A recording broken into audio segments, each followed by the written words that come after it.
पावन तपोभूमि में मेरा ख्याल आज चौथा दिन है। 4 दिनों से जो थाट ऑफ कॉन्फिडेंस चला, विचारों का संगम, अद्भुत संगम, मैं तो पूर्ण रूप से संतुष्ट हूं। इसलिए संतुष्ट हूं, पहले तो ये मुझे सौभाग्य प्राप्त हुआ, इस ऐतिहासिक मठ को सुव्यवस्थित करने की मुझे जिम्मेदारी मिली। नैतिकता के उच्च मानकों का पालन करते हुए पूरी कोशिश रही जीवन भर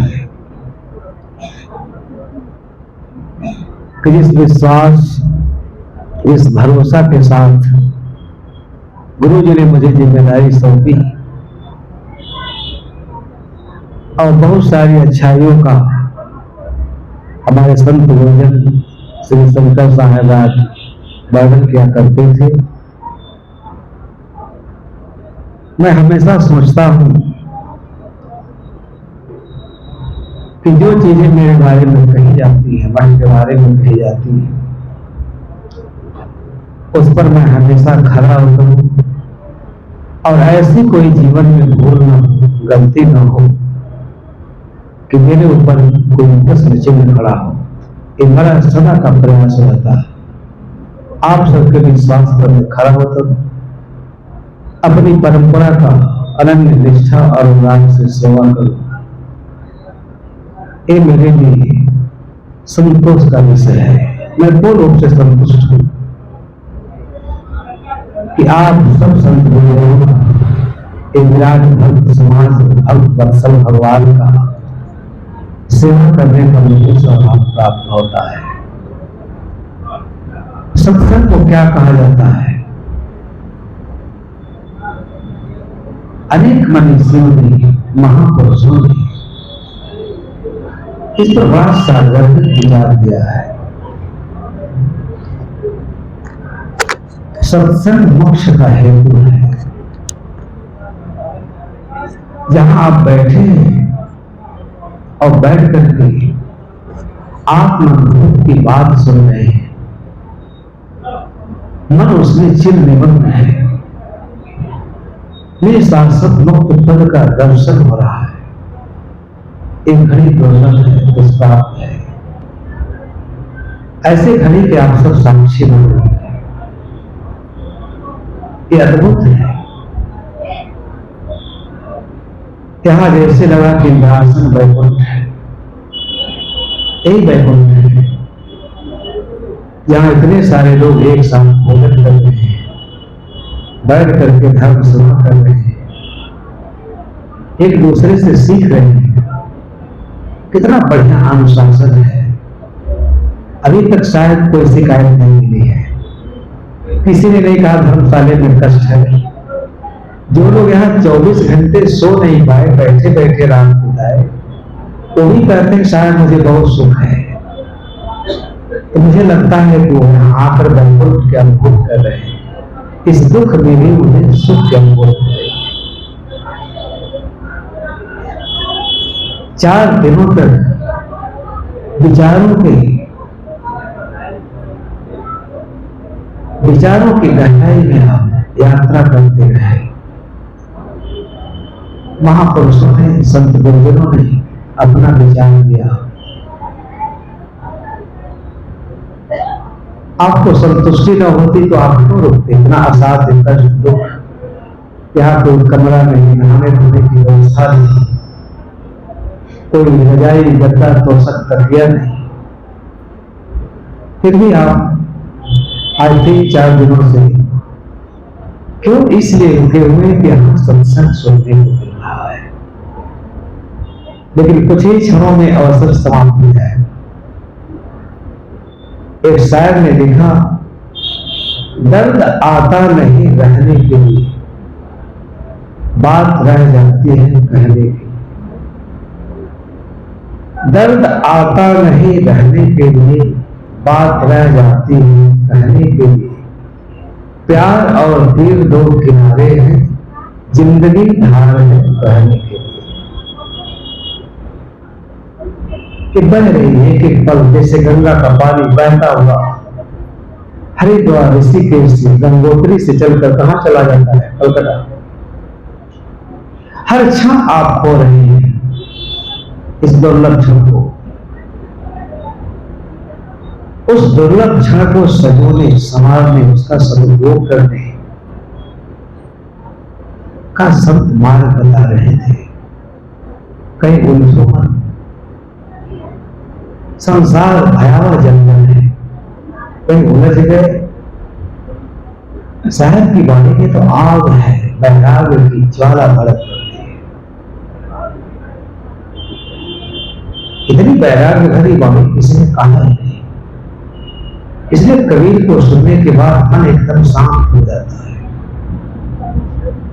ये शांत है।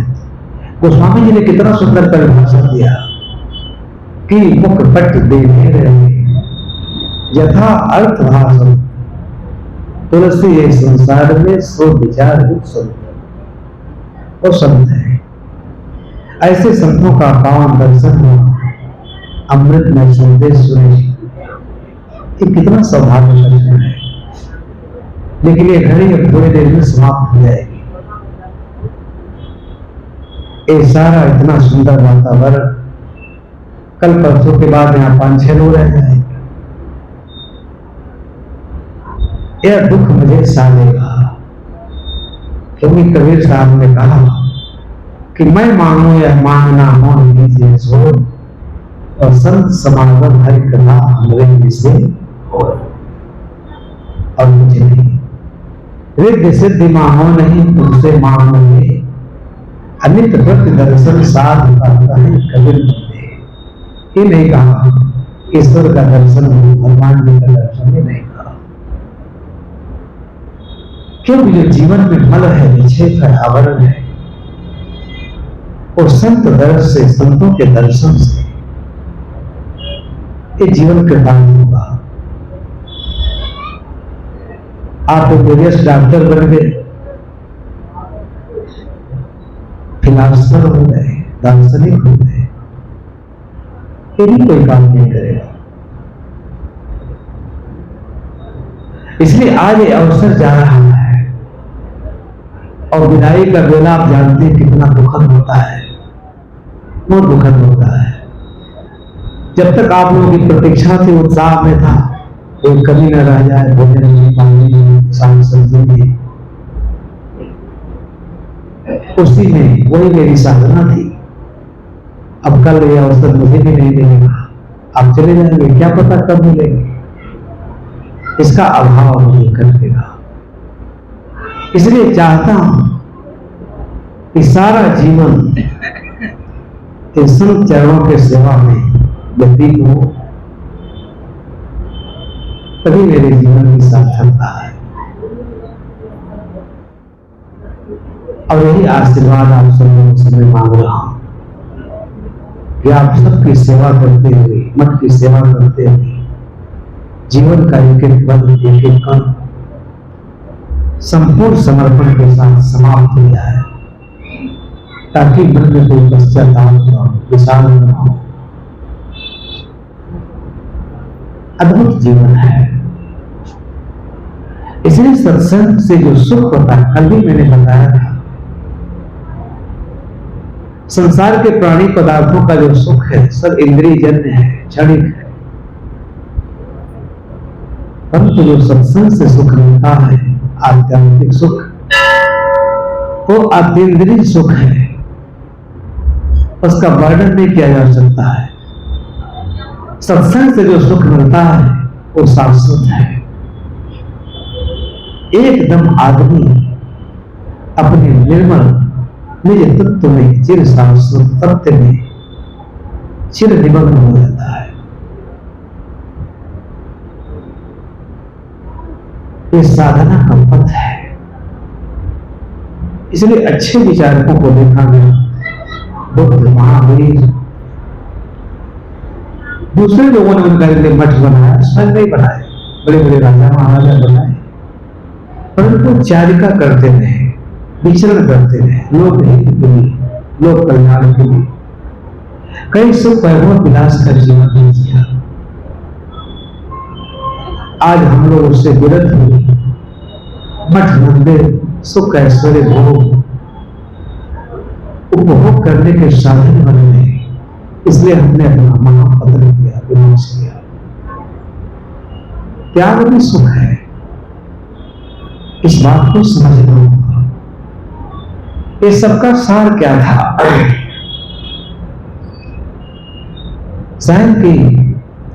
शायद का एक पद है कि जो सत्संग आप सुन रहे थे, किस लिए सुन रहे थे? आपका शत्रु कौन है और मित्र कौन है?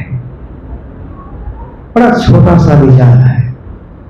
आपका मित्र भी आपका मन है, आपका शत्रु भी आपका मन है।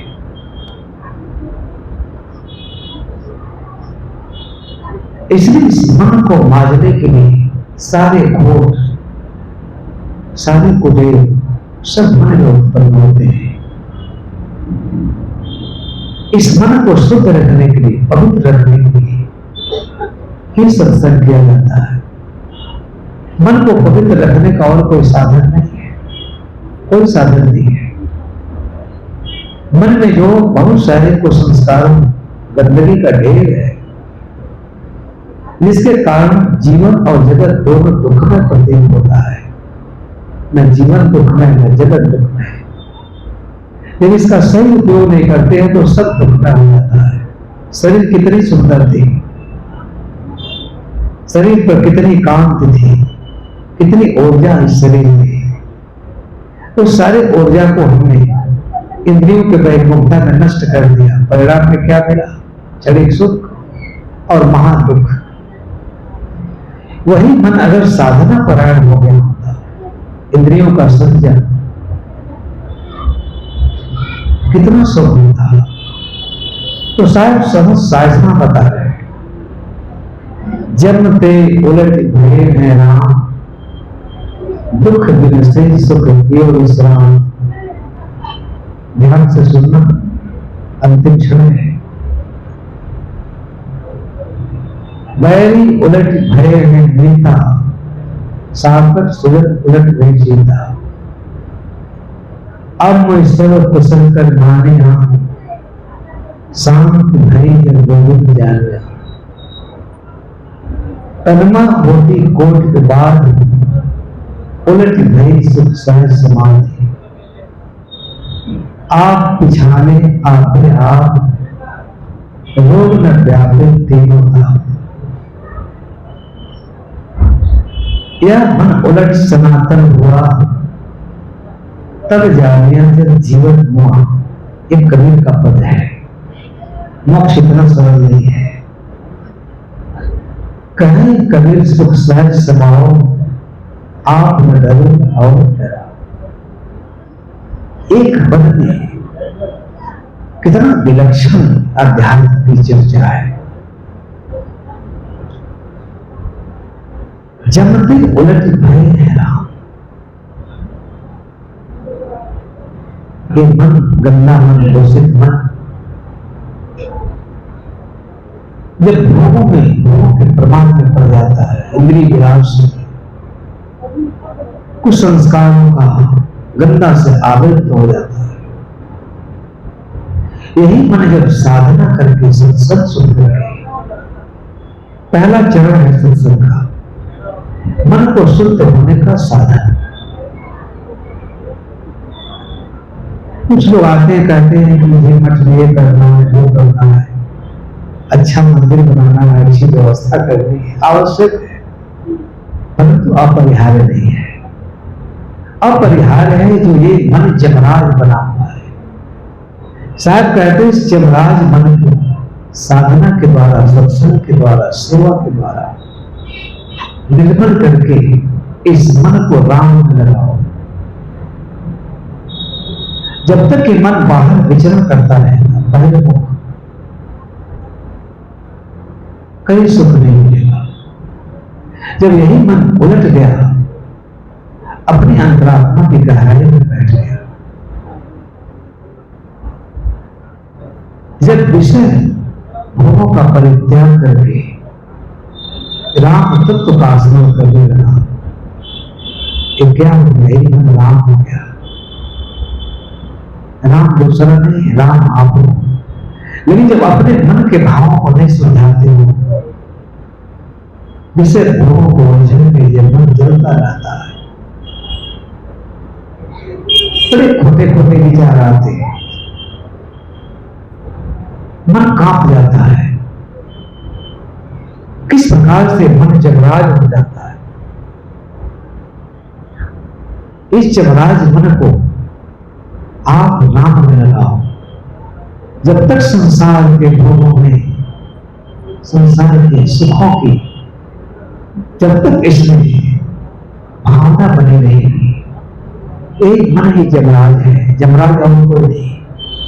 जमराज कहीं आता नहीं, डरिएगा मत, जमराज आता है। आदमी विचित्र प्रकार का प्राणी है। एक गरीब आदमी था, बहुत गरीब था, बहुत श्रम करता था, लेकिन घर पे भोजन नहीं होता था। लकड़ी काटता था, बेचता था, किसी तरीके से जीवन यापन करता था। एक बार 5-7 दिनों तक लगातार बारिश हो रही, बीमार पड़ गया, लकड़ी नहीं काट पाया, घर में दुर्भिक्षता का शिकार, सब भूख प्यास से मरने लगे, तड़पने लगे, बुखार भी आ गया। तो परमात्मा को कोसने लगा, जैसे हम आप कोसते हैं। मनुष्य इतना चालाक प्राणी है, अपने चालाकी में ही अपना उत्पन्न करता है। इस चालाक बनने की चेष्टा बहुत खतरनाक है। गंवार बनो, थोड़ा गुणवत बन जाओ, देहाती भाषा में कहता हूं, बहुत होशियार मत बनो।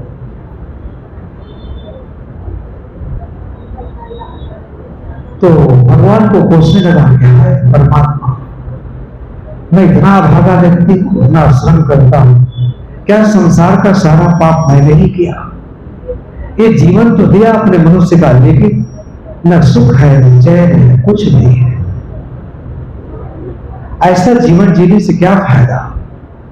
अरे जमराज, तुम भी मुझे नहीं पूछ रहे, तुम भी इतने निष्ठुर दरिद्र हो गए।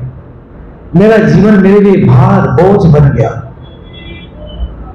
अब तो खाए बिना रहने से तो मर जाना अच्छा। जानते हैं ना कि भूख की पीड़ा कितनी असह्य पीड़ा है। रोज यही भजन करता था। एक दिन जंगल में गया, बरसात खुली, लकड़ी काटने के लिए लकड़ी का बंडल बनाया, बुखार था, चला नहीं जा रहा था। किसी लकड़ी के बंडल को सर पर रखवा, अब चलने लगा। फिर यही स्मरण, हे राम, मैं कितना पापी, क्या दुनिया का सारा पाप मैं ही किया जो मुझे इतना दुख दे रहे हो? इतना जीवन मेरा भार हो गया। अरे अभी तो सुन लेते, आ जाती। लोग डरते हैं, मैं आपका स्वागत करता हूं, जमराज मुझे ले चलते। ये बोझ अब सहा नहीं जा रहा, जीवन का बोझ ले जाते। पुराने जमाने की बात है। अब जब चला तो चला नहीं जा रहा था, भार के तले दबा जा रहा था, बुखार पीड़ा, शरीर कमजोर, असह्य पीड़ा। सच्चे मन से स्मरण कर रहा था, यही जमराज मुझे तो ले चलो। अब भार सहा नहीं गया, लकड़ी का बंडल सर से पटक दिया।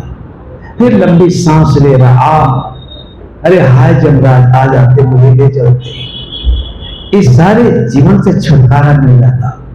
ऐसा जीवन जीना महा दुखद जीवन, यह अभिशाप है जीवन मेरे लिए, बोझ। तब तक एक आदमी उसके पीठ पर हाथ रखा। ध्यान से सुनना कैसा जीवन है भाई। कहा, भाई साहब कौन? कहा, जिसको तुम बरसों से याद कर रहे हो, मैं जमराज। कहा, रे जल्दी लकड़ी मेरे सर पे उठाओ, मेरे बच्चे भूखे मर रहे। ये तो मैं रोज कहता रहता, रोज जमराज को बुलाता रहता हूँ, सारी दुनिया, जल्दी बंडल उठाओ मेरे सर पर। और जैसे जमराज ने बोझा उठाया, जैसे लगा जवान आदमी हो गया। इतना तेज भागा घर, और लकड़ी का बंडल पटक कर दरवाजा बंद कर दिया अंदर से। बंदी का, तेरी क्या बात है, क्या बात है? अरे चुप बेहोदी कहीं का, जमराज आ रहा है, मुझे लेने आ रहा है। वो एकदम दरवाजा बंद करके कांप गया। आदमी की दयनीय दशा है। ये सब क्यों है? मन बड़े शुद्ध हो जाए, आप नहीं कहोगे, जानते हो, इसलिए शायद करते। जमते उलट भय है राम। ये जो जमराज मन, गंदा मन, दूषित मन, प्रदूषित मन, इसके कारण सारा जीवन और जगत भयावह लगने लगता है। सुख तो है पर क्षणिक है। शायद कहते हैं इसके लिए सत्संग में जाओ, सारे पुरुषों का दर्शन करो, उनके पावन सानिध्य में उनका पावन संदेश सुनकर इस मन को शुद्ध करो, राम में लगाओ। संसार आसान है, ऐसे है, जैसा है वैसा है। इसलिए इससे विमुख हुए बिना, राम में मन लगाए बिना तुम्हारे जीवन का दुख क्लेश के नहीं मिट सकता। ये सच्ची बात है कि नहीं है? कोई सब काम करे लेकिन भजन न करे, मन को शुद्ध न करे, मन में सारे संसार को भरता रहता। एक क्षण, कुछ लोग कहते हैं भजन करते हैं, 24 घंटा तो वो संसार का स्मरण करता है, भजन कब करता है? पुत्र का, धन का, परिवार का, जमीन जायदाद का, रात दिन भजन करता है इसका, और कहता मैं भजन कर रहा हूं। दो काम एक साथ नहीं हो सकता। इस संसार का मोह त्याग किए बिना सच्चा सुख का दर्शन नहीं हो सकता, कदापि नहीं हो सकता।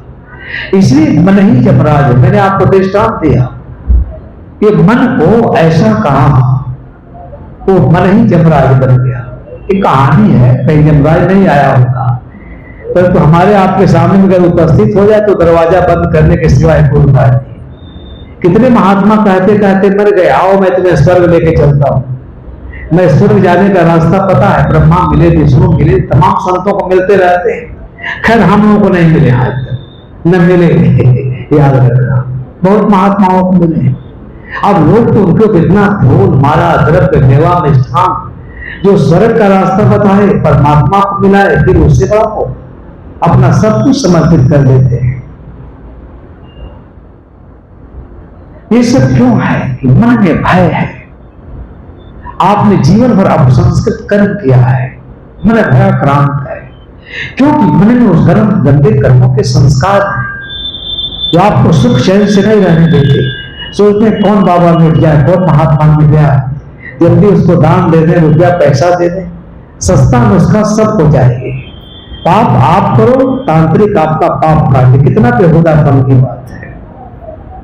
पाप आप करो और कहां जाओ, शराब लेकर के बृहस्पतिवार और शुक्रवार को चले जाओ काल भैरव, शराब चढ़ा दो, काल भैरव तुम्हारे सारे पाप काट दे।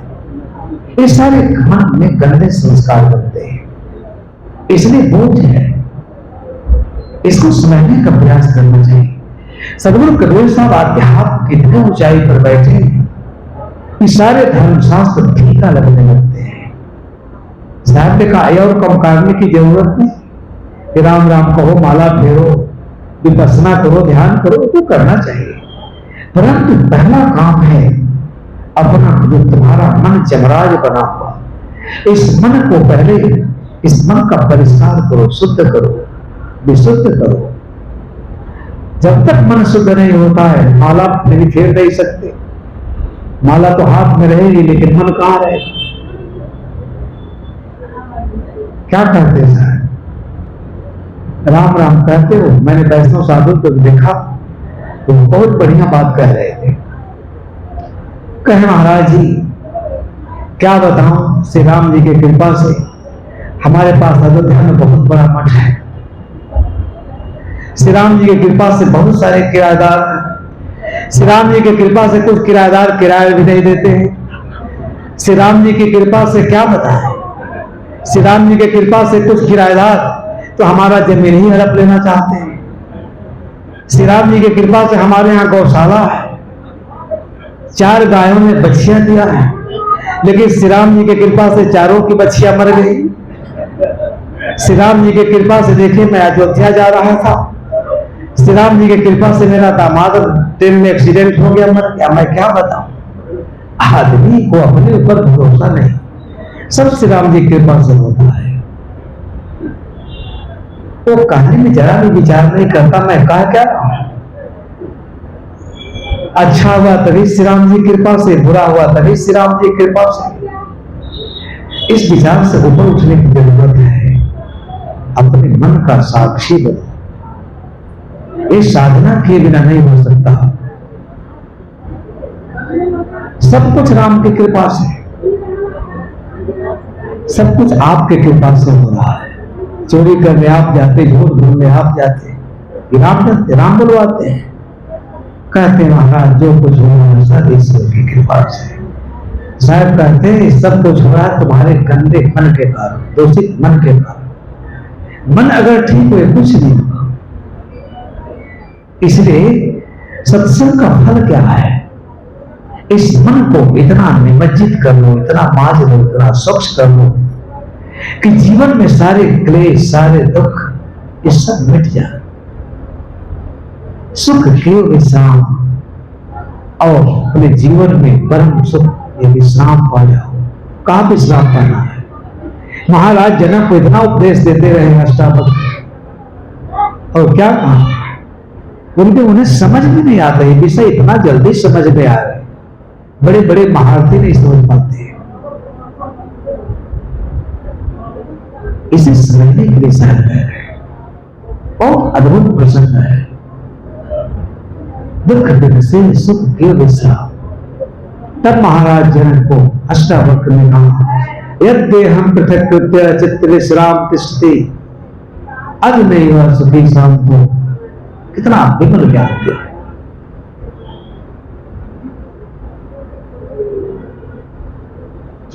हे राजा जनक, एक काम आदमी नहीं कर पाता है जिसको कबीर सर्वों कबीर साहब ने ठेठ भाषा में कहा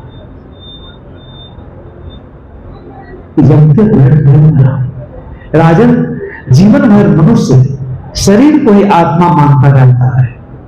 इसलिए शरीर रोगी न हो जाए, शरीर रोगी न हो जाए, शरीर में दुख न आ जाए।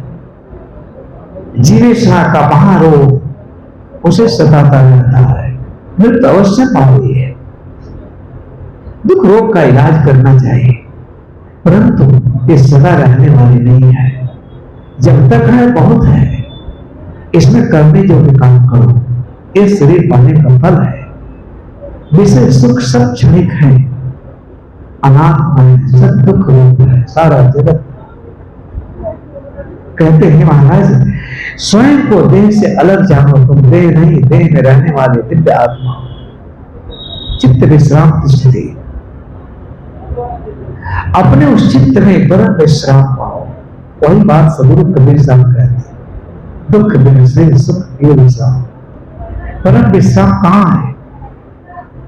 अपने स्वरूप में, अपने आप में। हमें वहां चित्त विश्रांति मिलती है। बड़े बड़े साधकों को मिला। ये बात अत्यंत समझने योग्य है।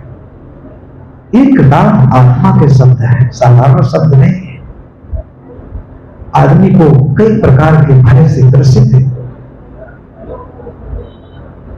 हंसा संशय छूने गैया, गैया बिले बजले, ऐसे ऐसी वाणी, ऐसे ऐसे शब्दों का उपयोग किया कि महाविद्वान, महापंडित, वो धन्य विद्वान है, उसका दिमाग काम करना बंद कर देता है। हंसा संशय छूने गैया, 3 प्रकार के संशय हैं। समय अभाव इस पर चर्चा करना संभव नहीं है। काम सिर्फ यही करना है। महाराज जनक को कहते हैं हे राजा जनक, उस अपनी विमल आत्मा के सिवाय कहीं भी शांति नहीं है। प्रमाणिक बात है कि नहीं? लड़का नौकरी नहीं पाया था तब भी दुख था, और नौकरी पाया तब भी महादुख है। हमने ऐसे ऐसे अध्यापकों को देखा, नौकरी नहीं पाए थे तो एकदम करा रहे थे, नौकरी पा गए तो पढ़ाना ही नहीं चाहते, दस्तखत करके 1.5 लाख तनख्वाह घर से लेना चाहते, तब भी उनका दुख पीड़ा अंत नहीं है। क्यों? समझ नहीं है। तनख्वाह में सुख नहीं है, तनख्वाह में दुख है। बड़ी तनख्वाह तो बड़ी इच्छा, कार चाहिए, बंगला चाहिए, पैसा ठाट पाट पोशाक चाहिए, तो दुख ही तो मिलेगा। सुख तो संतोष में है, जो कुछ है उसमें संतुष्ट नहीं है। तो राजा जनक को कहा कि परम विश्राम केवल अपने आत्मा में है। संसार के अहित वस्तुओं में चाहे जितना तुम इकट्ठा कर लो, एक शाहराना कंधाए में लोग कहा करते हैं, कमा लो चाहे जितना हीरा मोती, पर याद रखना कफन में जे नहीं होती।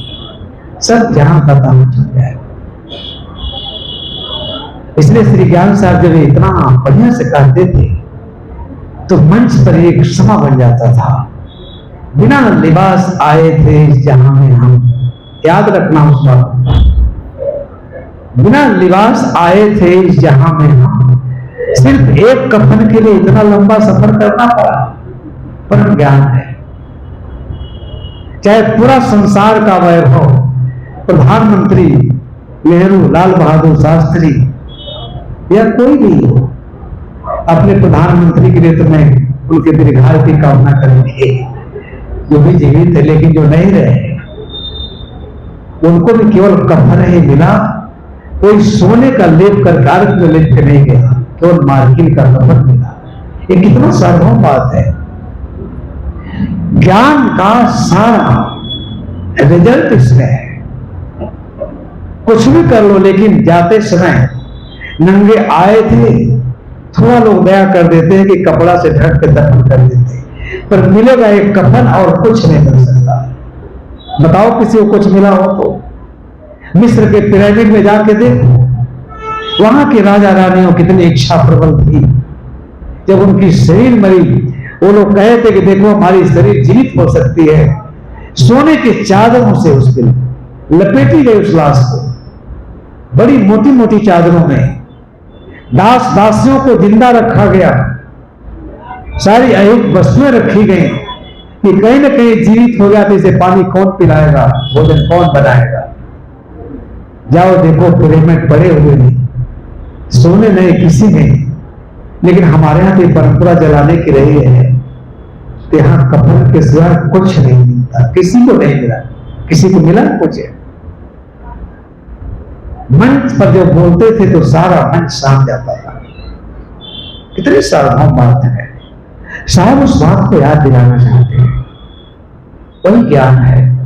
इसलिए महाराज जनक का जब सारा शास्त्र फेल हो गया, तब उन्होंने कहा ये बात, किससे? महाराज जनक से। हम कृत्य औचित्य विश्राम कृष्ण अब नहीं वह सुखी शांतो बंद मुक्तो भविष्य। हे राजन, अब इतना काम कर सको, अभी आज ही तुम बंधन से रहित हो जाओगे, मुक्त हो जाओगे। सुखी शांतो, परम सुखी शांत। इस काम को करने के लिए सदगुरु कबीर साहब कह रहे हैं। आदमी तो एकदम यहां से वहां भागता रहता है। एक गांव में एक आदमी था, तो बड़ा कंजूस था, महाकंजूस। यहूदी या पारसी कुछ नहीं कह लीजिए, कभी कुछ दान नहीं दिया सत्संग। इसीलिए जो सत्संग नहीं सुनता है वो हृदय उसका बिल्कुल कठोर हो जाता है। दान पुण्य सेवा कुछ नहीं रह जाता। तो हाँ, एक पादरी का गुरु होता था, तो उसकी पत्नी संजोग से बीमार पड़ गई, भयानक बीमार पड़ गई। अब बीमार है तो दवा तो कराना पड़े। वो पत्नी के लिए भी एक पैसा खर्च नहीं करना चाहता था। दौड़े दौड़े गया मंदिर के पास, पुजारी से कहा महाराज मेरे लिए प्रार्थना करो। उसने कहा क्या प्रार्थना करना है? पुजारी बड़ा खुश हुआ, जीवन भर नहीं आया मंदिर, कुछ नहीं दिया, कम से कम आज पूजा प्रार्थना कराने आया है, कुछ दे दे।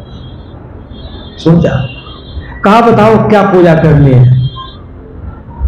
कहा महाराज पूजा कहीं करनी है, ऐसा कोई तंत्र मंत्र करो कि मेरी पत्नी मर जाए। कहा बड़ा अच्छा हुआ, पहली बार जाल में घुसा। कम से कम मंदिर तो है, धार्मिकों का ही कृत्य है। आपके मन को स्वच्छ नहीं बनाते और गंदा कर देते। ये आप सब सौभाग्यशाली हो कि कबीर साहब का विचार सुनने का आप महा अवसर मिल रहा है। पादरी ने सोचा कि ठीक है पूजा तो कर देंगे, बताओ दान क्या दोगे? कहा महाराज कुछ तो शर्म करो। अरे मैं मौत मांगते नहीं, संकोच कर रहा हूं। आज तुम मौत के लिए भी दक्षिणा मांग रहे हो। अरे उम्र मांगता तो लेते तो अच्छी बात थी, अरे मैं मौत मांग रहा हूं, कुछ तो दया करो बिचारो। कहा बताओ कितना पैसा दोगे? कहा मैं 1 रुपया दे सकता हूं। बहुत जोर डाला तो 2 रुपया 5 तक गई कार कर दिया। कहा इससे अधिक नहीं। उसने कहा देखो, सोचा कि अब यहां मेरी दाल गलने वाली नहीं है। तो कहा जानते हो क्या करो, शास्त्रों में कहीं मौत के लिए कोई विधान नहीं, सच बात कहा। लोग उम्र के लिए पूजा पाठ करवाते हैं, मृत्यु के लिए कौन करवाता है? ये हो ही नहीं सकता हमसे। मृत्यु के लिए पूजा पाठ करो और 5 रुपया, अरे 2, 4, 5 लाख देता तो थोड़ा हवन तर्पण करते मृत्यु के लिए। ये 5 रुपया में कौन करे? जाओ, एक काम मेरे से नहीं हो सकता, हटा दिया। उसने थोड़ा सोच के कहा महाराज आप कैसे महात्मा हैं? अरे कानून में सब जगह तरकीब है, सब जगह दरवाजे हैं, कोई तो दरवाजा निकालो। अरे चलो 100 रुपया दे दे। कहे देखो ये मेरे से नहीं हो सकता। कहा बताओ मरेगी कैसे? दिमाग लगाया। धार्मियों के पास बहुत दिमाग है, वो आपका मन शुद्ध नहीं करना चाहते, आपके मन में और गंदगी उड़ेल देते हैं। कहा देखो यहां एक मंदिर है, इस मंदिर में दान देने का वादा करो, और दान देने से मुकर जाओ, तुम्हारी पत्नी निश्चित मर जाएगी। कहा क्या दान देना होगा? कार्य क्या, जब मुकर जाना है। कहा लाख का, 2 लाख का, 4 लाख का, 5 लाख, 10 लाख जो भी कर सको। वो तो कांप गया। कहा महाराज ऐसा ना करें। कहे देखो मुकर जाना है, देना थोड़ी है मंदिर को। बड़ा हिम्मत करके कहा चलो 1 लाख दे देंगे, देना नहीं। कहे क्या 1 लाख, क्या 2 लाख, क्या 10 लाख? बेवकूफ आदमी, 10 ही लाख का तो देना थोड़ी है, पत्नी मर जाएगी, काम खत्म। अब वो कहा ठीक है 10 लाख दे देंगे। कहा जाओ 1 महीने में तुम्हारी पत्नी निश्चित मर जाएगी। जब 1 महीना बीत जाएगा नहीं दान दोगे। 1 महीना बीता, उसकी पत्नी धीरे धीरे, संयोग था भला चलना होने लगी। भागा भागा कंजूस गया। कहा महाराज आपका मंत्र तंत्र काम नहीं कर रहा है। बिल्कुल आपका मंत्र तंत्र ठीक है। अरे वो तो जवान हो रही, वो मरेगी क्या? वो तो लगता है मुझे मार के मरेगी, कोई और उपाय करो। कहो देखो देखो भूल हो गई। लिखा है एज ए पनिशमेंट, दंड स्वरूप, और तुम तो उस पर मौत मांग रहे हो, इसलिए दंड स्वरूप उसकी उम्र बढ़ गई, उल्टा काम हो गया।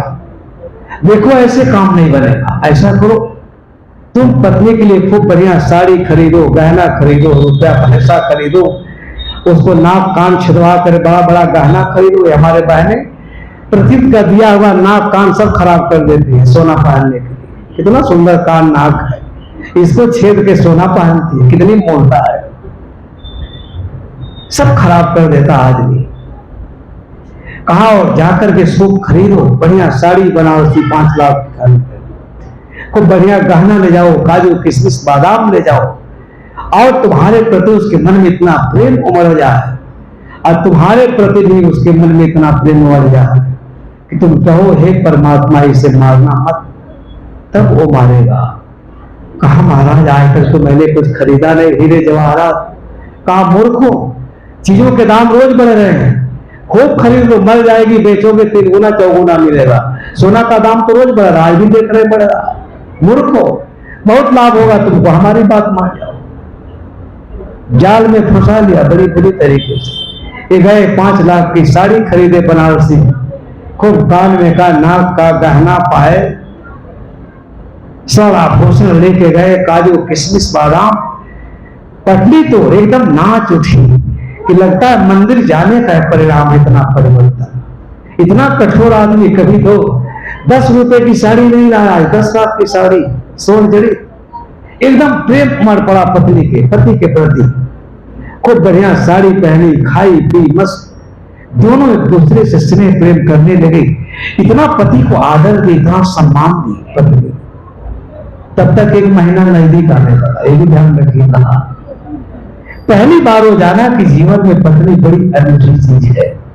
हमारे गुरु भाई देखे गिरजन मैनेजर साहब बैठे हुए हैं, इनको इतनी अच्छी धर्म पत्नी मिली है, प्रशंसा मैं नहीं कर रहा, इनके सेवा में इतनी तत्पर कि जो खाते सब, यहां तो सब इनका व्यवस्थित है, कब वो खाएंगे। 97 से शुगर है, इन पत्नी की सेवा से आज भी नहीं कोई कह सकता है कोई गाय रहे।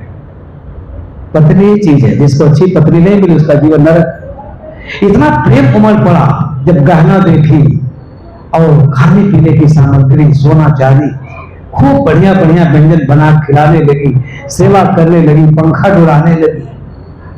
1 महीना को आने को हुआ, कहा पहली बार जाना कि जीवन में पत्नी बड़ी अनूठी चीज है।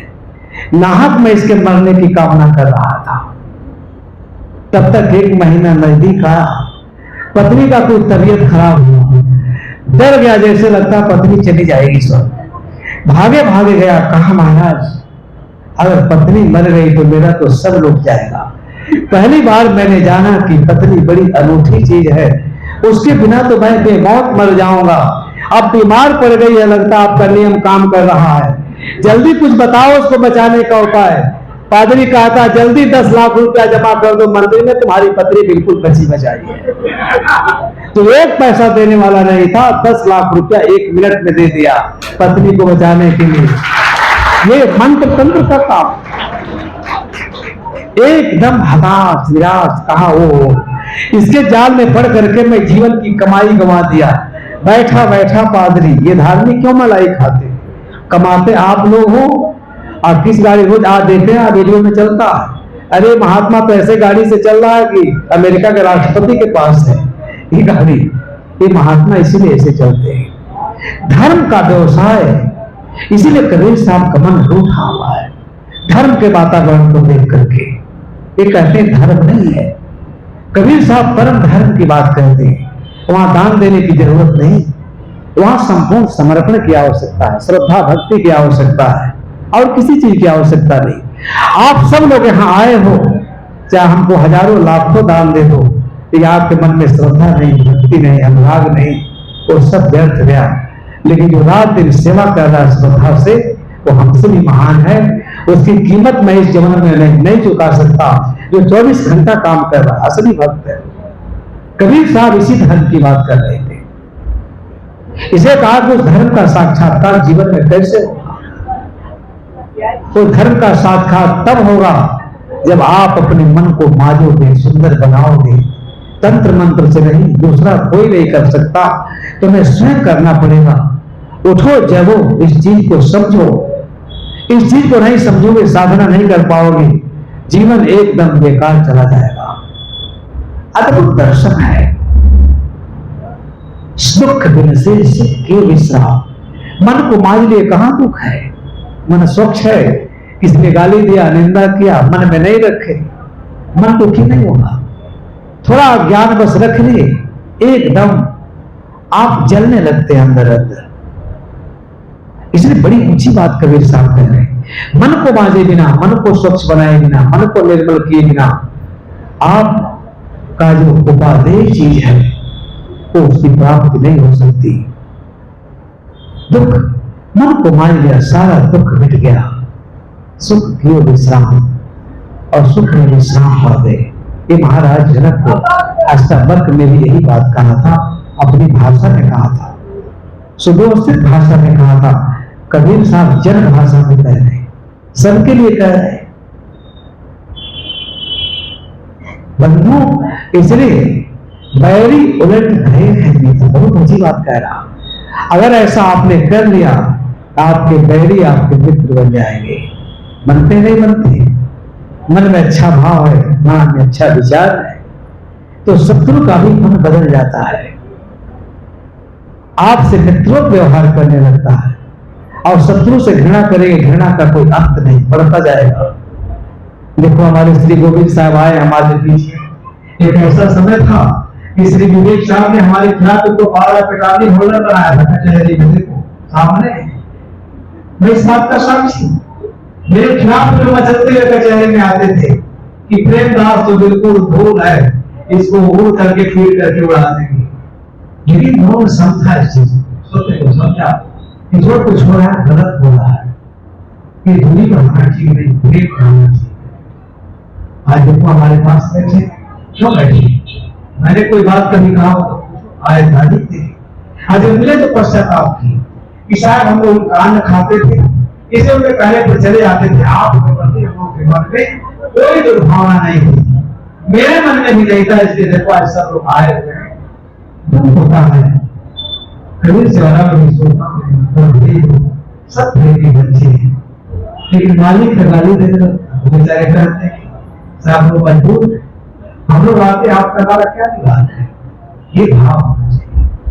मन ठीक है, शत्रु है उसके बाद भी अच्छा करना दो, ये करने चाहते हैं। अगर तुम्हारे प्रति घृणा का जो बीज देता है उसके प्रति का तुम सुजन का बीज दो, देखो उसका मन बदल जाता है। भैरी उलट भय पीता, अगर मन स्वच्छ हो गया, साफ हो गया, साफ हो गया तो बैरी भी आप भूल जाए। साकर सुजन नहीं जीता, तो साफ हैं, निर्मले हैं, भ्रष्ट हैं, चरित्र नहीं। ये लोग भी आपको सही पाना चाहेंगे कि आदमी तो प्रकाश पुत्र है, हम लोग भूल अंधकार में इसके पास जाने से विवेक का लायक हो जाए। साकर पुरुष सुजन नहीं जीता। अच्छे महापुरुषों की संगत से दुष्ट व्यक्ति दोषी व्यक्ति भी निर्बल पैदा हो जाता है। आपने अनेक उदाहरण देखा, लेकिन पूछता नहीं गई थी। कोई भी चीज मन के चित्रास का विषय नहीं, गहनता से पकड़ने की आवश्यकता होती है। अगर आप निर्बल हृदय के हैं तो साकर व्यक्ति भी, चोर चांडाल व्यक्ति भी आपका सुसंग पाकर, आपका सानिध्य पाकर वो महानता के शिखर पर जा सकता है। लेकिन अगर आप पूर्ण डरता है, आपके पास स्वच्छ मन वाला गया तो भी डरता है। इसलिए साहब कहते हैं स्वच्छ मन का रहेगा कोई साधना है, सब निरंतर, सब बेकार। साकर पुरुष स्वयं ही सुजन बन गया। बुद्ध के जीवन में पूरी बात का प्रसंग है आपको। महान आपको परमेश्वर भर में अपना सर्वस्व उनके चरणों में निछावर कर दिया। ये मन में जो अपने विश्राम पाया है, कोई भय नहीं, कौन मार सकता है? मैं तो अमर अजय अमर अखंड आत्मा, मुझे कौन मार सकता है? और शरीर तो मरणशील है, आए तो करे। इस भाव को देते इसे गलत अब मैं सकल नव पुस्तक कर्मान्य अशांत घड़ी इस अवस्था में आने के बाद सब तरफ कुशलता ही कुशलता है। सब के सब मित्र, महावीर की लाइन आपको कहा क्या कहा, मित्र ने सब प्राकृतिक में संदेश सुना रहे थे। मेरी मित्रता समस्त अस्तित्व मात्र से है, परंतु मेरा भय किसी से हे महावीर ने कहा, और उसे महावीर कहा है सबसे मित्रता। सब तो शरीर मित्रता करना सीखो, लेकिन मन के निर्भर हुए बिना आप ये काम नहीं कर सकते। साहब कहते हैं अब मैं सर्व कुशल कर मान जब मन निर्भर हो गया तो चारों तरफ कुशलता है, कुशलता है। वही इंद्रियां जो उपद्रव मचाती थी जीवन में, सारे उपद्रव की जड़ इंद्रिय और इंद्रियों उठने वाले संदेह, उद्वेग, कामोद्दीप पर जागृत अवस्था होने पर सब इंद्रियां सुसुप्त हो गई, सो गई। हम सोए थे तो सारी इंद्रियां हमला कर रही थी, हम जग गए सारी इंद्रियां निर्बल हो गई, असहाय हो गई। आप नहीं जगे इसलिए सारी इंद्रियां और इंद्रियों का सुख, इंद्रियों का विकार आपके ऊपर हमला करते हैं। इन्हीं को जमराज कहा जाता है। साफ करके सब प्रकार से मेरी कुशलता है। अब मैं सब कुशल करवाने में शांत जब मैंने अपने अंदर गोविंद तत्व का दर्शन कर लिया, ईश्वर तत्व का दर्शन कर लिया, मैं स्वयं मेरे सिवाय कौन है? सब मिथ्या, सब झूठ, सब असत्य। इस भाव में प्रतिष्ठित होने के बाद कब मैं अपने अंदर का दर्शन किया, तब तो मसीह ऐसे नहीं कहा गया, हाँ ब्रह्मास में ऐसे नहीं कहा गया। कर्मा होती कोट उपाधि उलट गई संसार। ये किधर वेदना बनाते हैं। हमें मेरा काम ना हुआ, मन को स्वच्छ नहीं बनाए, निर्मल नहीं बनाए। इस शरीर में अनेकों उपाधियां, कोट उपाधि, मन निर्मल होने के बाद वो सारी उपाधियां मिट गई। कर्मा होती कोट उपाधि उलट गई सुख सहज समाधि। ये सारी उपाधियां मिटने के बाद इसी जीवन में महासुख समाधि सुख का लाभ हुआ। सारी उपाधियां मिट गई। ये काफी साधन है, इससे बिना कोई साधन भजन आप नहीं कर सकते। ये सच्चा साधन है, ये विवेक सम्मत दृष्टिकोण है। बाकी माला पहनना, पूजा करना, मंदिर जाना, शंकर जी को जल चढ़ाना, आजकल तो हम लोग यहाँ एक बड़ा पंथ चला है पूरब में, शिव चर्चा। तो हम रमुआपुर जाते थे तो एक बहुत विवेकवान भक्त थे, देखें जहां हुआ शिव चर्चा, सारी गांव की महिलाएं ढोलक मजीरा लेके पहुंच गई, शिव गुरु की घर गात रही, तो जल जाते थे। तो कहते थे 1 किलो मछली, पाव भर मरचा, अखा बना चला शिव चर्चा। यही धर्म है। धर्म का कितना विरूपण लोग कर रहे हैं। यही धर्म सबको प्रिय है। आज जाओ देखो, जब एक संत मिले तो मेरे से कहे, आपको ऐसी ऐसी बात सुनाऊंगा कि हंसते हंसते लोट पड़ जाओ। संत निरंकारी का संत समागम था, मेरी आत्मा कांप जाती, दुख होता है। संत और संत समागम, अरे इसका कितना आप इसको विकृत करोगे। तो हम भी जा रहे थे, तो एक भजन गाने वाला आदमी था, वो पहले नाच में रहता था तो सब जानते थे उसको। वहां सेवादार खड़े हैं, एक आदमी धोती पहन के बैठ जाता सत्संग कर, वो देखा कहा बुलाओ बुलाओ बुलाओ, बहुत बढ़िया कबीर साहब का भजन गाता है। तो भजन गाने लगा। हमने सोचा कि चलो देखें इस संत समागम में इसमें क्या समागम का अर्थ है। तो कबीर साहब की 2-4 बात कहे, गाना वाना गाए, सत्संग खत्म हुआ, सब पैसा चढ़ाए। तो वहां से आधा किलोमीटर दूरी पर कोई मछली भोज रहा है, कोई मांस पका रहा है, दारू शराब लेके बैठे थे। और जैसे सत्संग सभा समाप्त हुई, सब टूट पड़े गिद्ध के तरह से वहां दारू शराब। ये संत समागम है। मैं निंदा नहीं कर रहा हूं, बुराई नहीं कर रहा हूं, ठीक है, हो जाए समय भाव है।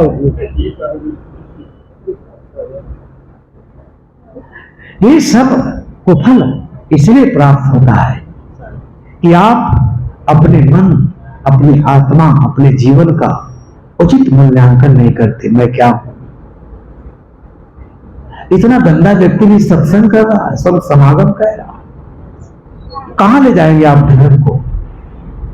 साहब कहते हैं तन में होती कोई उपाधि, ये उपाधियां हैं, लेकिन मन स्वच्छ हो गया तो उलट गई सुख सहज समाधि। आप पिछाने आपे आप, रोग न व्यापे तीनों ताप। अगर इसी जीवन में अपनी पहचान हो गई, आप पिछाने आपे आप, आपने स्वयं को पहचान लिया, तो रोग न व्यापे तीनों दैहिक दैविक सब दुख समाप्त है, कुछ नहीं बचा। कैसे बचेगा? ये आदमी तो हर जगह मनोरंजन करता रहता है। एक बार कुछ लोग जा रहे थे हरिद्वार एमपी से, तो कुछ चक्के टाइप बच्चे थे 4-6, जैसे बच्चे तो बच्चे होते यूनिवर्सिटी के पढ़ने वाले। वो लेट से गए, टिकट कटा के पहुंचे तो सारी गाड़ी फुल, चीटी रखने का जगह नहीं था। आप पिछाने आते, अपनी समझ नहीं आई तो आप अपने को दुख में आवृत कर देते चारों तरफ से। देखिए कहीं जगह नहीं मिली, एक कहता है सुनो ऐसी जगह नहीं मिलेगी, रात भर परेशान हो जाएगी। हम कहेंगे देखो सांप सांप सांप, तुम कहना इधर इधर उधर, तो तुम कहना नहीं इधर इधर इधर। देखो बिना कहे सारी गाड़ी खाली हो जाएगी। आदमी एक ऐसा खुराफाती जानवर है जिसके बारे में कुछ नहीं कहा जा सकता। पढ़ा है, लिखा है, बहुत बुद्धिमान है, लेकिन अपने बुद्धिमानी का इतना दुरुपयोग करता है, अपने जीवन को ही संकट में डाल देता है। तीनों पहले रिहर्सल की, बाहर मन मजबूत बनाए, गाड़ी बिल्कुल छूटने वाली थी, 10-15 मिनट बचा था, किसी तरह से एक डब्बे में घुसे और पखाने वाले डब्बे के पास जाके कहा से अरे सांप सांप सांप। सांप सुनने के बाद जैसे लगा वहां मौत हैजा आ गई, सब कूद फान के बाहर हो गए। वो कहता है किधर किधर, कहता इधर इधर इधर इधर। उधर के लोग भागने लगे, अरे किधर किधर किधर, कहा देखो इधर इधर इधर। इतना कहते कहते एक नहीं पूरी की पूरी गाड़ी, कहे कुछ नहीं, हल्ला मचा, ड्राइवर आया, टेक्नीशियन आया, स्टेशन मास्टर ने कहा नहीं गाड़ी रोको, बहुत भयंकर सांप है, कहीं आगे जाकर लोगों को काट दिया बहुत बड़ा खतरा हो जाए और हम लोगों की नौकरी चली जाएगी। पूरी गाड़ी को जांच करो, पहले गए भले 4 घंटा लगे और 4-6 टेक्नीशियन लगे जांचने के लिए। सब यात्री उतर के सब चले गए, पूरी गाड़ी खाली। अब जिसमें कहे इधर सांप उधर सांप, इधर गया उधर गया, उसमें तो एक आदमी नहीं। ये पांचों जाके चादर बिछा के खूब आराम से सो गए गहरी निद्रा में। चलो जांच होगी, गाड़ी चलेगी। आदमी अपने बोए जाल में फंसता है। ये तो गहरी निद्रा में सो गए। स्टेशन मास्टर को टैक्सियों ने कहा कि कुछ मिला नहीं सर, अब अंदर घुसा हो तो हम लोग नहीं जानते, क्या पता कहां घुसा है। उसने कहा ऐसा करो, उस गाड़ी को उस डब्बे को काट के अलग करो, बाकी डब्बे लेकर के सब प्रस्थान कर जाओ। ये सब सोए रह गए, सब के सब सोए हैं गाड़ी निद्रा में। अब बाकी सब यात्री बैठ के चले गए हरिद्वार। जब नींद खुली तो देखते हैं तो गाड़ी वही खड़ी, कहते हैं ले मेरा सब सत्यानाश गया, सारी बुद्धि सब जह के तह रह गई। हम लोगों ने तो अपना सत्यानाश कर लिया, गाड़ी भी गई, हम यही रह गए, बुद्धिमानी काम नहीं आई। इसलिए आदमी के पागलपन का कोई उपाय नहीं है। साहब कहते हैं कि आप पिछाने आप ही आप। जिस दिन आप अपनी समझ हो जाएगी तो आपके मन में कोई दुर्मति नहीं रहेगी, दुर्बुद्धि नहीं रहेगी। और दुर्बुद्धि नहीं रहेगी तो क्या आप इस प्रकार का षड्यंत्र रचेंगे? आप हजारों लोगों को कह रहे हैं कि नहीं सब उतर जाए, हम लोग पूरा ठाठ से बैठ करके जाए। सब तो चले गए, आप वहीं के वहीं रह गए। यही आदमी के जीवन का विनाश करता है। इसी साहब के दृष्टि में भजन क्या है? साहब भजन क्या है? सत्संग क्या है? भजन कैसे किया जाता है? यही असली भजन है। आप बिछाने आपे आप, रोग न व्यापे तीनों ताप। अगर आपको अपनी समझ हो गई, एकदम सरल हृदय हो गया, निर्ग्रंथ, कोई ग्रंथि रही नहीं, तब निष्पाप निष्कलंक शुद्ध आत्मा, परिशुद्ध आत्मा, तो क्या कभी आप सोचेंगे कि हम 4 लोग हरिद्वार चले जाएं और 10,000 लोग यहीं प्लेटफार्म पर रात भर आलू प्याज छिलते रहे? कभी नहीं सोचेंगे। आप तब सोचेंगे इसी में किस तरह से बैठ करके हमको भी चले जाना चाहिए। जाना ठीक नहीं। ये आदमी साहब कहते हैं आप अपनी समझ हो गई, विवेक जगा, तो सारी दुनिया अपनी जैसी दिखाई देती है। कोई मित्र भी नहीं है, लेकिन कोई शत्रु भी नहीं है। आदमी सब में सहज हो जाता है। जीवन की सर्वश्रेष्ठ उपलब्धि है। ये काम नहीं हुआ तो कोई काम नहीं हुआ। प्रांच खान वे तमित स्वयंभो तस्मात् प्राण तस्थित नाम प्रात्मान कश्चित धीर प्रत्यगात्मा नक्षत आप्रत्यक्ष अमृतत्वक्षर। ये ऋषियों का संदेश है। प्रकृति ने ईश्वर शब्द वहां है, लेकिन है प्रकृति की सत्ता ईश्वर है। इंद्रियों को स्वभाव से बहिर्मुख बनाया, इसलिए हर आदमी बाहर देखता है, बाहरी पदार्थों में सुख ढूंढता है। कोई एकाधीर पुरुष है जो अंदर मुड़ने वाला होता है और अपने अंतरात्मा को देखता है, सारे इंद्रियों को समेट लेता है, तब क्या होता है? उसे अमृत लाभ होता है। अमृतत्वक्षर, वो अमृत की इच्छा रखने वाला होता है। अमृत आपसे बाहर कहां मिलेगा? अमृत तो आप में है। उस अमृत आत्मा तक पहुंचने की आवश्यकता है। बुद्धि विलास में पड़ा हुआ व्यक्ति अपना कितना पतन करता है। आप पिछाने आपे आप, रोग न व्यापे तीनों दैहिक दैविक, कोई दुख नहीं। आप में कहां दुख है? आत्मा में कोई दुख है? आत्मा में जब संस्कारों का संयोजन हो जाता है तब उसे दुख की अनुभूति होती है। आत्मा तो निर्मल है, खड़ा है तन के कारण। ये दार्शनिक बातें हो जाएगी। इसलिए आत्मा में कहां दुख है? संतों सो निज देश हमारा, इसलिए कहा कि सार की साख्या पढ़ी। इतना विमल दृष्टिकोण है। आशा भाषा संत का ब्रह्मा लके न दे, खड़ दर्शन खटपट करे बिरला पावे पे। संतों का देश ही अलग है, अद्भुत देश है। वहां दुख का लेश मात्र भी नहीं है, कोई दुख नहीं व्यापेगा। अगर ये समझ हो गई सृष्टि मात्र में मेरी सत्ता है, मेरी जैसी सत्ता है, सब मेरे मित्र हैं, कौन बैरी है? आपको कोई दुख होगा? साहब कहते हैं अब समय भी हो गया है, या मन उलट सनातन हुआ तब जानिया जब जीवन हुआ। हे ये उच्चतम दशा कब आएगी? जब यह मन उलट करके सनातन हुआ। कब जाना? जब जीते जी मर गया। ये साधना का फल है, जीते जी मर जाना। लेकिन साहब कहते हैं मैं न मरूं मरे संसार। क्यों कहा? यह मन उलट सनातन हुआ। सनातन सत्य को, रहस्य को जब समझा तब जानिया जब जीवन हुआ। ये उच्चतम दशा, उच्चतम स्थिति, परम पावन दशा, जब जीते जी मृत स्थिति को मर जाओ, मन को मार लो।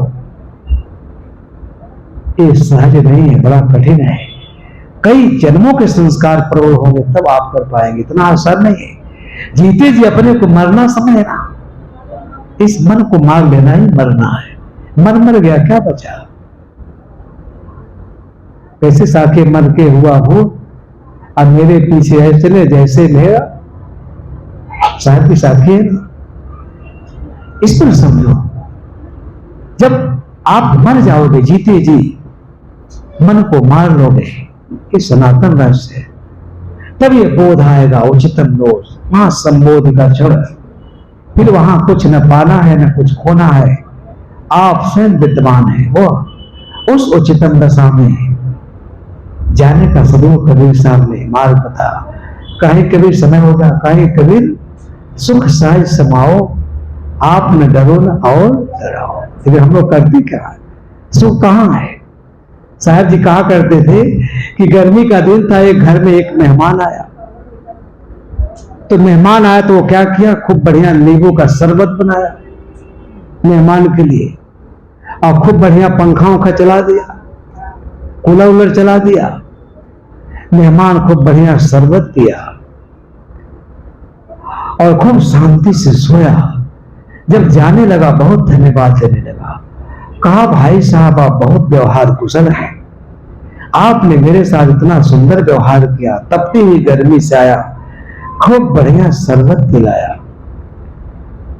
पंखा चलाया, हम गहरी निद्रा में सो गए, खूब बढ़िया विश्राम पा गए। उसके दिमाग का जो स्क्रू था ढीला था, तो सोचा आज से जब कोई घर में मेहमान आए तो तुरंत शरबत बनाना चाहिए और कूलर पंखा सब चला देना चाहिए। तो गर्मी का समय था। अब जाड़े में उसके घर में एक मेहमान आया। जाड़े में जब मेहमान आया तो खूब बढ़िया नींबू का शरबत बनाया, शरबत दे दिया, पंखा चला दिया, कूलर चला दिया। वो तो शरबत पीने भर में एकदम कांपने लगा, थर थर थर थर। कहता है भाई साहब क्या बात है, क्या शरबत में चीनी बराबर नहीं है? कहा अरे हटाओ हटाओ, चीनी की जरूरत नहीं है, तो मेरा जान मार देगा। बताओ पंखा चला दिया, शरबत चला दिया, जाड़े के दिन में पंखा चलाने की जरूरत है? इस समझ की बात है। कहीं कबीर सुख सहज समाओ। और जाड़े में कोई मेहमान आया, खिलाया पिलाया, रजाई ओढ़ा दिया। तो कहा जब कोई जाड़े में मेहमान आए तो खिला पिला करके, मेहमान घर में आए जाड़े में नहीं, तो खूब बढ़िया रजाई वजाई ओढ़ा देना चाहिए। तो जेठ बैसाख में मेहमान आ गया, वही बहुत धन्यवाद दे गया जाड़ा वाला, भाई साहब आपके घर में तो बहुत सुख मिला, आपने हीटर चला दिया, रजाई ओढ़ा दिया, खूब बढ़िया भोजन करा दिया, सुख ही सुख है। कहा जब कोई घर में मेहमान आए तो हमको क्या करना चाहिए? रजाई ओढ़ा देना चाहिए, भोजन करा देना चाहिए, और क्या करना चाहिए? हीटर उटर चला देना चाहिए। अब वो जेठ के तपती में मेहमान आया, अब क्या क्या खिलाया पिलाया तो खूब बढ़िया से, और जैसे सोने गया डबल रजाई उड़ा दिया, हीटर भी चला दिया। वो कहता है आदमी पागल है कि आदमी तू जानवर हो, जानवर कहीं का, हटाओ यहां से, गर्मी से रहा नहीं जाता, तू तो मेरा जान मार देगा। वो कहता है आदमी क्या स्क्रू ढीला है, बताओ उसको मैंने रजाई दिया, सब कुछ ओढ़ाया, कितना धन्यवाद दिया, ये कहता है जान मार दोगे, हटाओ हटाओ, रजाई की जरूरत ही नहीं है। साहब कहते कहीं कबीर सुख सहज समाओ। सुख क्या है पहले से समझो, आप न डरो और डराओ। इतना करने के बाद एक कबीर साहब का उपदेश है, आदमी एकदम निर्भय हो जाता है। इसी जीवन में कैवल्य की प्राप्ति होती है। लेकिन दूसरे से सीख लेना कि महाराज जी आए थे, माला वाला जाप के घर में तो बड़ा सुख हो गया। तो आप भी अपने घर में महामृत्युंजय का पाठ कराते रहना तो दुख ही दुख होगा। इसलिए मैंने कथा सुना। आप यही कर रहे हो, सारा संसार यही कर रहा, देखा देखी। देखिए पंडित जी हमारे बैठे, कई लोग इंतजार कर रहे हो। एक कराता है, पड़ोसी कहता है जरूर हमारे घर में महामृत्युंजय का जाप होगा, ताकि आज से मृत्यु नहीं आएगी। अरे मृत्यु तो सब जगह चली जाएगी, कोई जाप आप कराओ। इसलिए कहीं कबीर सुख सहज सुनाओ। सुख सहज है, बिल्कुल सहज है। आप न डरो, आप निर्भय हो जाओ, ताकि तुमसे दूसरे भी निर्भय हो जाएं और अपने जीवन को कृतार्थ करें, जीवन को पूर्ण बनाएं। एक कबीर साहब का संदेश है। अब अंतिम घड़ी है, एक सत्संग का बेला समाप्त। आप लोगों ने बड़ी धैर्य से, बड़ी विमान भाव से, विनयानोत भाव से मेरी बात सुनी। आप सभी के अच्छे जीवन के, सुखी और स्वस्थ जीवन की मैं मंगल कामना करता हूं। और एक निवेदन ही कि सब के अंदर ऐसे ही धर्म के प्रति ऐसा ही अनुराग बना रहे, आस्था बना रहे, विश्वास बना रहे, धर्म परायण होकर जीवन जी। तब हम एक आदर्श राष्ट्र, एक आदर्श समाज, एक आदर्श परिवार को बनाने में हम सफल होंगे। और मुझे लगता है जिस दिन ये काम हम कर लिए तो स्वर्ग पृथ्वी पर उतर आएगा और कुछ करने की आवश्यकता नहीं है। आप सबको बहुत बहुत धन्यवाद देते हुए और संत गुरुजनों के चरणों में शीश नवाते हुए और ये आशीर्वाद मांगते हुए कि आप सबकी कृपा बनी रहे, आप सबका सेवा करने का सौभाग्य बराबर मिलता रहे। मैं अपने विचारों को विराम देता हूँ। प्रेम से बोलिए श्री सद्गुरुदेव की। एक बार जोरदार जय हो जाए।